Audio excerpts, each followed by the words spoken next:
Visual studio 2022 या 2026 आपके पास जब इंस्टॉल हो जाएगा तो आपने करना क्या है। आपने यहाँ सर्च करना है विजुअल स्टूडियो 2020। आपके पास 6 आएगा तो आप 6 सर्च करें। आपके पास अगर 6 डाउनलोड होगा तो ये 2022 आपको लिखना ही नहीं पड़ेगा, आपको यहाँ पे डायरेक्ट लिखा हुआ मिलेगा विजुअल स्टूडियो। लेकिन याद रखना ब्लू वाला नहीं है, पर्पल वाला, ठीक है। तो मेरे पास इस सिस्टम पे है ही 2022 इंस्टॉल, तो मैं वही यूज करूंगा। फर्क नहीं है, ठीक है, टेंशन नहीं लेना, फर्क बिल्कुल भी नहीं है। आपके पास यहाँ क्या है, विजुअल स्टूडियो 2022। इसे आपने ओपन कर लिया। ये थोड़ा हैवी है तो आपका लैपटॉप थोड़ा बेहतर होना चाहिए, एसएसडी लगवा लें तो अच्छी बात है। एसएसडी क्या है? बताता हूँ अभी। इधर देखो, ऐसी स्क्रीन आपको मिलेगी। और इस स्क्रीन के अंदर आप लोगों को 4 ऑप्शंस राइट साइड पे नजर आ रहे होंगे। ये लेफ्ट साइड छोड़ो, बहुत सारे प्रोजेक्ट्स नजर आ रहे होंगे, क्रड, C#2, पता नहीं क्या कुछ, ये आपको नहीं मिले। ये ऑलरेडी इधर टीचर्स पढ़ाते हैं तो वो आ रहे हैं, तो आपने इसकी टेंशन नहीं लेनी। यहाँ क्रिएट अ न्यू प्रोजेक्ट दिख रहा है, उस पर आपने क्लिक करना। जब आप इस पे क्लिक करेंगे तो ऐसी स्क्रीन आएगी। अब ये जो लेफ्ट पैनल पे इतने सारे प्रोजेक्ट्स आ रहे हैं, ये आपको नहीं दिखेंगे। आपका ये साइड क्लियर होगी, लेफ्ट वाली साइड। आपने इधर राइट साइड पे सर्च पे आना है। और सर्च पे आने के बाद यहाँ आप सर्च करेंगे कंसोल ऐप, और ब्रैकेट में लिखेंगे डॉट नेट फ्रेमवर्क। क्या लिखेंगे ब्रैकेट? तो आपको पहला टेम्पलेट नजर आ रहा है, console app dot net framework. इस बात का ख्याल रखना कि यहाँ पे C# लिखा होना चाहिए। हाँ हाँ, यहाँ नीचे आओगे तो आपको F# भी, अभी तो सारी C# के टेम्पलेट्स आ रहे हैं, थोड़ा स्क्रॉल डाउन करोगे आपको यहाँ पे F# के भी टेम्पलेट मिलेंगे। ये देखो आ गया, विजुअल बेसिक। आपने हमेशा इस बात का ख्याल रखना है कि आप कौन सा टेम्पलेट चूज करोगे जो C# है। अब ये कंसोल ऐप बेसिकली होती है क्या है? कंसोल ऐप एक ऐसा टेम्पलेट है जो कि आपको C# के लिए प्रोवाइड किया गया है। यहाँ पर आप अपनी C# की कोडिंग करते हो, और ये एक CMD स्क्रीन पर आपको आपका आउटपुट दिखाता है।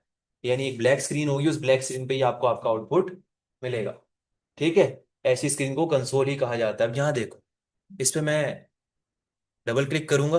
किस पे डबल क्लिक किया? Console app dot net framework पे डबल क्लिक किया तो अब आपके सामने ऐसी स्क्रीन आएगी। यहाँ पर आपसे वो पूछ रहा है प्रोजेक्ट का नाम बताओ। प्रोजेक्ट का नाम क्या लिखा हुआ है? Console app 30। इसे हटाकर हम लिखेंगे मैं कह दूंगा यहाँ पर वेरिएबल्स। क्या नाम दे दिया मैंने? वेरिएबल्स।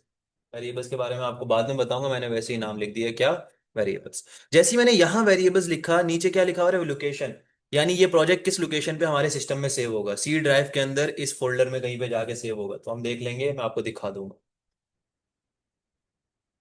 उसके बाद जो अगली चीज आ रही है वो क्या है? सॉल्यूशन का नाम आ रहा है। अब सॉल्यूशन क्या है? आपके हर प्रोजेक्ट में एक सॉल्यूशन होता है, और हर सॉल्यूशन में एक से ज्यादा प्रोजेक्ट्स हो सकते हैं, ठीक है। क्या बता रहा हूं मैं? आपका हर प्रोजेक्ट जब भी आप बनाते हो, वो किसी ना किसी के अंडर बनता है। और वो किसके अंडर बनता है? सॉल्यूशन के अंडर बनता है। और एक सॉल्यूशन के अंडर बहुत सारे प्रोजेक्ट्स आ सकते हैं। यानी सॉल्यूशन एक टीम है, उस टीम के अंडर बहुत सारे प्रोजेक्ट्स आ सकते हैं। लेकिन अभी फिलहाल हमारा जो सॉल्यूशन है उसका नाम क्या है? वेरिएबल्स। और उस सॉल्यूशन के अंडर जो प्रोजेक्ट आ रहा है उसका नाम भी क्या है? वेरिएबल। तो सही है, रहने दें। आप चेंज कर सकते हैं, आप सॉल्यूशन का नाम कुछ और रख दें, प्रोजेक्ट का नाम कुछ रख दें, आपकी मर्जी। मैं नहीं कर रहा। चल जाएगा। डॉट नेट फ्रेमवर्क का जो वर्जन चल रहा है वो कौन सा चल रहा है? 4.8, या फिर लेटेस्ट जो चल रहा है वो 4.8 ये लास्ट आया था 2019 में, उसके बाद से इसकी कोई अपडेट नहीं। डॉट नेट फ्रेमवर्क को अपडेट देना खत्म कर चुके हैं माइक्रोसॉफ्ट वाले। और उन्होंने 2016 में एक नया फ्रेमवर्क निकाला था, dot net core. Core, CORE। बहस नहीं करें, हाँ बहस नहीं करेंगे उस पे। बस इतना समझो कि इसकी अपडेट 2019 के बाद नहीं आई। 2019 के बाद माइक्रोसॉफ्ट ने अपने उस दूसरे फ्रेमवर्क पे फोकस रखा, कोर पे। वो इससे ज्यादा बेहतर है, ठीक है। उस पे इंशाल्लाह .NET कोर ही सीखोगे आप। MVC ही सीखोगे आप, टेंशन नहीं, आपको अपडेटेड चीज ही पढ़ाई जाएगी, उसकी फिक्र नहीं करो। इसके बाद यहाँ नीचे आपको क्रिएट का बटन मिल रहा है, इस पे क्लिक करेंगे और आपका प्रोजेक्ट क्रिएट हो जाएगा। हाँ काफी अलग है। इसके साथ आपको थोड़ा टाइम लगेगा आदत होने में। अच्छा, ये आपकी एक फाइल आ रही है आप लोग के साथ। अब इस फाइल के अंदर चीजें समझ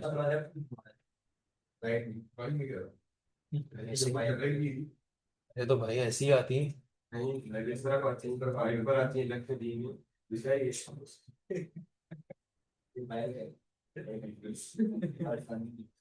इधर देखो अभी, ये जो कोड आप लोगों की स्क्रीन पर आ रहा है, ये आपकी पहली सी शार्प की एप्लीकेशन।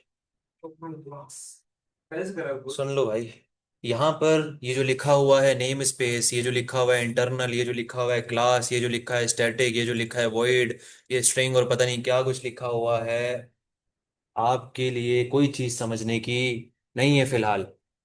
फिलहाल आप बिगिनर हो, बिल्कुल होता है ना जीरो पे बंदा बैठा होता है, उसे कुछ नहीं पता, बिल्कुल कुछ नहीं पता आपको, आपको यही नहीं पता प्रोग्रामिंग लैंग्वेजेस में बेसिक क्या होता है। तो हम आपको पहले बेसिक पढ़ाएंगे फिर आगे बढ़ेंगे। अभी के लिए आपको सिर्फ दो चीजों के बारे में पता होना चाहिए, वो है कि नेम स्पेस क्या होता है, और दूसरा ये मेन क्या है। ठीक है, अब यहां पे देखो, आपके पास यहाँ पे लिखा हुआ है एक कीवर्ड, जिसका कीवर्ड का नाम क्या है, नेम स्पेस, और उसके बाद आपके प्रोजेक्ट का नाम है जो हमने क्या रखा था, वेरिएबल्स। इसके बाद ये करली ब्रैकेट स्टार्ट हो रही है, ये करली ब्रैकेट यहां स्टार्ट हो रही है और यहां एंड हो रही है। ये मैं पहली क्लास में इसलिए बता रहा हूँ क्योंकि 2 महीने गुजर जाएंगे, आपको यही नहीं पता होगा कौन सी करली ब्रैकेट कहाँ क्लोज करनी है, सिंटेक्स ही नहीं समझ आ रहा होगा। उसके बाद आप देखेंगे यहां पर एक क्लास बनी हुई है। अब आपको नहीं पता क्लास क्या होती है तो उसकी फिक्र नहीं करनी, उसकी करली ब्रैकेट यहां से स्टार्ट हो रही है, यहां पर एंड हो रही है। फिर इस क्लास के अंदर एक और चीज बनी हुई है, ये है हमारा मेन मेथड। क्या है ये, मेन मेथड, और इसकी ब्रैकेट ये स्टार्ट हो रही है और ये क्लोज हो रही है। स्ट्रक्चर समझ आया थोड़ा बहुत, करली ब्रैकेट कहाँ पे किसकी क्लोज हो रही है किसकी नहीं क्लोज हो रही। अब यहां देखो, छोड़ दो अब सारी कहानी, अब यहां देखो, what is a name space. A namespace is a way to organize your code. Think of it a folder on your computer. It groups related code together so things stay tidy and do not clash with each other. इधर देखो, आपके code में देखो, ये name space बना हुआ है जिसका नाम है वेरिएबल्स। और अगर आप देखो तो ये इसकी करली ब्रैकेट स्टार्ट है और ये इसकी करली ब्रैकेट क्लोज है, यानी एक बाउंड्री सेट हो गई। अब अगर मुझे जो भी काम करना है वो इस नेम स्पेस के अंदर अंदर ही करना है, यानी एक फोल्डर सेट हो गया, काम होगा इसके अंदर ही होगा, इसके बाहर कोई काम नहीं हो सकता। तो ये वो चीज है जो कि हमारे कोड को ऑर्गेनाइज रखता है। क्या रखता है, ऑर्गेनाइज रखता है, हमें बताता है कि बस ये आपकी बाउंड्री है, इस बाउंड्री के अंदर ही काम करना है, इस बाउंड्री के बाहर नहीं कर सकते। तो नेम स्पेस की क्या बात समझ आई, कि namespace is the way to organise your code. जैसे HTML में बॉडी होती है, जैसे बॉडी होती है, ऐसा समझो ये आपकी सी शार्प की एक मेन बॉडी है, इसी के अंदर काम होगा जो होगा। इतनी चीज क्लियर हुई, थोड़ी थोड़ी। अब बाकी चीजें छोड़ दो, अब आपको इस मेन के बारे में पता होना चाहिए। कीवर्ड्स क्या लिखे हुए, कीवर्ड्स के बारे में आपको कोई जरूरत नहीं है अभी टेंशन लेने की। मेन क्या है, यहां देखो, what is main method. Every C sharp program starts from a special method called the main method. हर सी शार्प का प्रोग्राम जब भी स्टार्ट होता है तो सबसे पहली चीज जो उस प्रोग्राम में एग्जीक्यूट होती है वो कौन सी चीज होती है, मेन मेथड होता है। अगर किसी सी शार्प प्रोग्राम में मेन मेथड ही नहीं है तो वो कभी भी एग्जीक्यूट नहीं हो सकता। It is the entry point of your program, यानी ये वो गेट है जो सबसे पहला है, सबसे पहला एंट्री पॉइंट ही ये है आपकी एप्लीकेशन का। जब आप अपनी एप्लीकेशन स्टार्ट करोगे सबसे पहली चीज जो रन होगी वो कौन सा मेथड रन होगा, मेन मेथड रन होगा। The first code that runs when you start the application वो कौन सा है, वो आपका मेन मेथड। ठीक है, बाकी एग्जांपल्स नीचे काफी लिखी हैं, आप इसको बाद में लिख लीजिएगा। हम यहाँ आते हैं, हमें इंट्रोडक्शन सब समझ आ गया। इंट्रोडक्शन में हर पॉसिबल चीज आपको बताई, इंट्रोडक्शन में डॉट नेट का बताया, इंट्रोडक्शन में तमाम चीजें बताई, एक एक चीज आपको क्लियर करवाई। आप लोग को सब समझ आ गया, और अभी नोट्स बना के जाएंगे सब यहाँ से। दूसरा, आप लोग को थोड़ी बहुत इंस्टॉलेशन जितनी मैंने बताई आप लोग को समझ आई, मुझे मैसेज कर देना, लैपटॉप ले आना यहाँ पर, जो करना है करना, लेकिन हो जाएगी इंस्टॉलेशन। दूसरी चीज, तीसरी चीज, मैंने आप लोग को प्रोजेक्ट बनाना सिखाया। फिर मैंने बताया कि इस प्रोजेक्ट के अंदर दो चीजें आपको समझने की है, नेम स्पेस क्या होता है और मेन क्या होता है। नेम स्पेस आपके कोड के अंदर आपके कोड को ऑर्गेनाइज रखने के लिए होता है, और मेन मेथड आपकी एप्लीकेशन का एंट्री पॉइंट है। सबसे पहले जो चीज एग्जीक्यूट होती है वो आपका मेन मेथड ही होता है। ये दो चीजें आपको पता होनी चाहिए, इससे ज्यादा सोचने की जरूरत नहीं है। बेसिकली जब हम कोड करेंगे तो मेन मेथड के अंदर करेंगे। बाहर भी कर सकते हैं, नेम स्पेस के अंदर होना चाहिए बस। अब हर प्रोग्रामिंग लैंग्वेज के अंदर जो सबसे पहली चीज आप बच्चों को पढ़ाई जाती है वो यही पढ़ाई जाती है कि आप कोई चीज कैसे प्रिंट करेंगे। कोई मैसेज प्रिंट करवाना हो या फिर किसी भी तरह की कोई भी चीज प्रिंट करवानी हो, आप कैसे प्रिंट करवाएंगे। तो सी शार्प के अंदर दो चीजें, मैसेज प्रिंट करवाने के दो तरीके हैं। मैं नोटपैड पे लिख रहा हूं, आप लोग देख लीजिए। सबसे पहला तरीका जो सी शार्प के अंदर मैसेज को प्रिंट करवाने का है वो है console dot right. Console dot log होता था वहां पर। इसके अलावा जो दूसरा तरीका है वो है कंसोल डॉट राइट लाइन। जरा अपनी स्क्रीन शेयरिंग पे देखें, जिस तरह मैं लिख रहा हूं ना एग्जैक्ट ऐसे ही लिखना। डब्ल्यू स्मॉल लिखोगे एरर आएगा, एल स्मॉल लिखोगे एरर आएगा, सी स्मॉल लिखोगे एरर आएगा। ठीक है, हाँ जैसा है वैसे ही लिखना है। बहुत केस सेंसिटिव है, बुरा मान जाता है। ठीक है, कोई भी चीज अगर उसके मुताबिक नहीं होगी एरर दे देगा। अब अपने कोड पे आ जाओ। अब मुझे यहाँ पर अगर कुछ चीज प्रिंट करनी होगी तो मैं कहाँ पे कोड करूंगा। मैंने क्या बताया था आपके एप्लीकेशन का मेन कौन है, यही मेन मेथड है। स्टार्टिंग पॉइंट कौन है, मेन मेथड है। इस मेन मेथड में आके आप लिखोगे कंसोल। अच्छा, जब आप लिख रहे हो तो सजेशन आ जाती है। आप अवॉइड करना शुरू शुरू के दिनों में, बाद में आप जब थोड़ा बहुत प्रैक्टिस हो जाए तो फिर बेशक यूज कर लेना सजेशंस को। मैं यहाँ पे क्या लिख रहा हूँ, कंसोल, फिर लिखूंगा डॉट, अच्छा सजेशंस भी दे देता है आपको। ठीक है, फिर मैंने क्या लिखा, राइट। इसके अंदर आप कुछ भी मैसेज प्रिंट करवा दो। मैं मैसेज प्रिंट करवा देता हूँ, हेलो वर्ल्ड। क्या मैसेज प्रिंट करवा दिया, हेलो।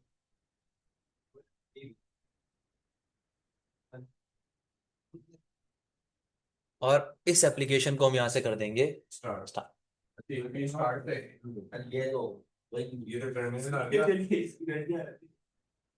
इधर आ गई आपके पास, आ रहा है मेरे पास क्या दिख रहा है स्क्रीन पर। Hello world. ये छोड़ दो, नीचे वो फाइल का पाथ आ रहा है, ये लिखा हुआ आ रहा है हेलो वर्ल्ड। अच्छा, आप अगर चाहते हो कि नीचे वाला पाथ ना है ना, तो उसका तरीका आपको बाद में बताओ। नहीं नहीं नहीं नहीं, वो कंफ्यूज हो जाओगे, वो बहुत सारी चीजें कंफ्यूज हो जाओगे।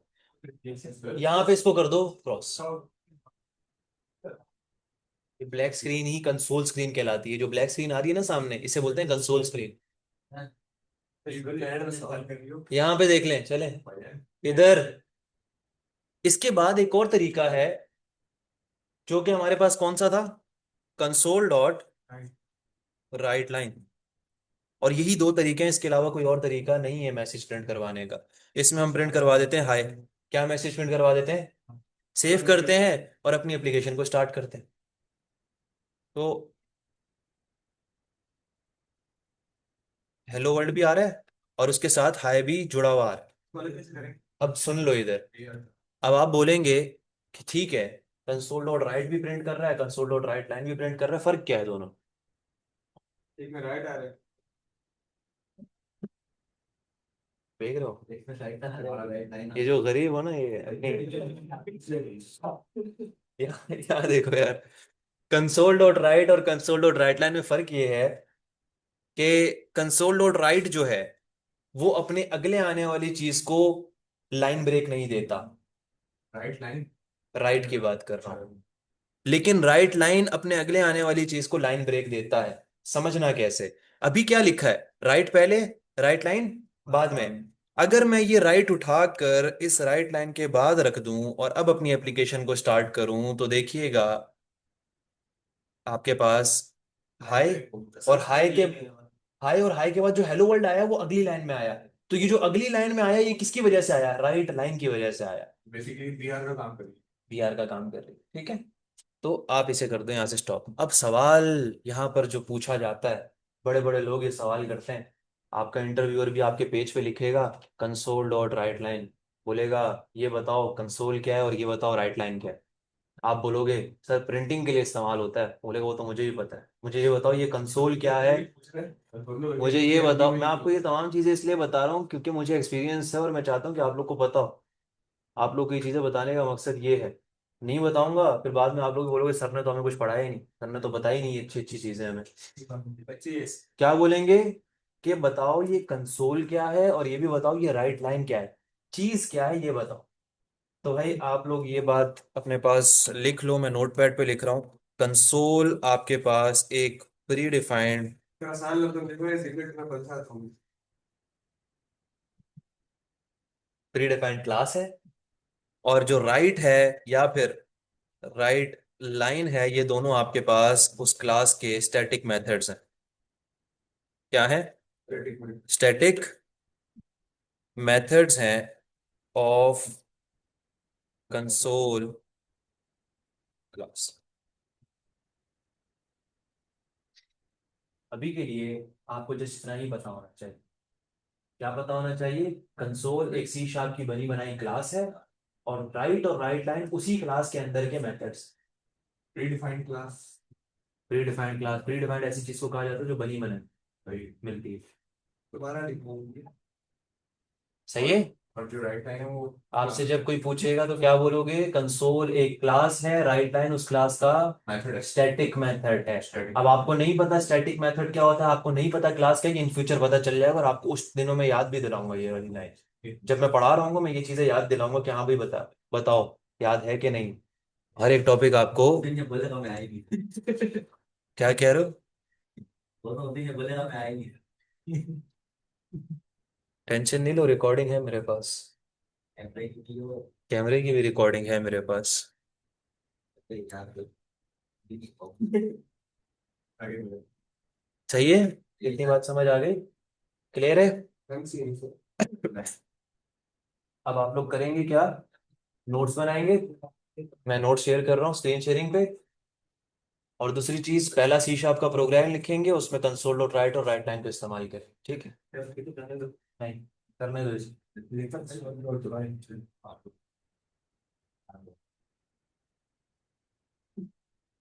फिर इस लैंग्वेज में करेंगे क्या, ग्रांट्स बनाएंगे या हम वेब एप्लीकेशंस बनाएंगे? चलो इसमें मोबाइल एप्लीकेशन भी तैयार हो। हम इस सेमेस्टर में वेब एप्लीकेशंस बनाना सीखेंगे, वेबसाइट्स बनाना सीखेंगे। लेकिन डेटाबेस, हाँ है इसके। उससे पहले मुझे क्या पता, सर सारिक से पूछो। PHP सीखी थी ना सारा। तुमको मैसेज आया आपके पास? एक मैसेज आया था कि हम लेट हो जाएंगे, फिर बोलता है कि सर हो सकता है हम ना आए। तो ये तो उनके पास कुछ नहीं है। कोई रीजन नहीं। आमना और वो ऑनलाइन है, ठीक है, आमना और सलीम। दरान का फिर ये दरान का। अदनान रसूल ना, अदनान रसूल का मैसेज आया था कि अदनान और अफसान। सर ये अभी आया मैसेज, ना ना ना, ये मैसेज अभी आया है। अभी आया है मैसेज। चालू हुई। 8 बजे तो उसने मैसेज किया मुझको। मैं और हसान आज लेट हो जाएंगे, और फिर एक वॉइस आया कि हम आज ना आ सके शायद। तो मुझे को दे सकते हैं। और दूसरा कौन है? ताना मत करके, ताना मत कर रहा है। मोहम्मद, ये 5 to 7 है ना, मोहम्मद अली, मोहम्मद अली। अच्छा दुनिया के और ये सबको बताया हाँ, ये लोग बहुत एज पर फैकल्टी कौन फैकल्टी उसने कुछ तीसरा फिर तीसरा जो होती है दे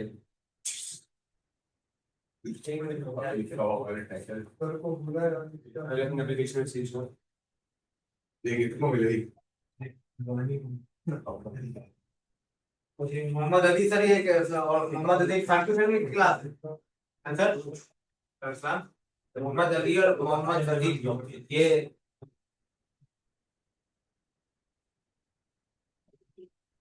संडे डाल दिया तुमसे पहले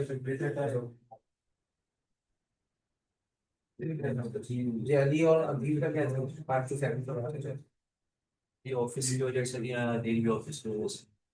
जॉब इशू सर से पूछ लिया करो रीजन से तुम तो ऐसे डाल दिया देखो ना नॉट कॉल फिर ऐसे टाइम में डाल दे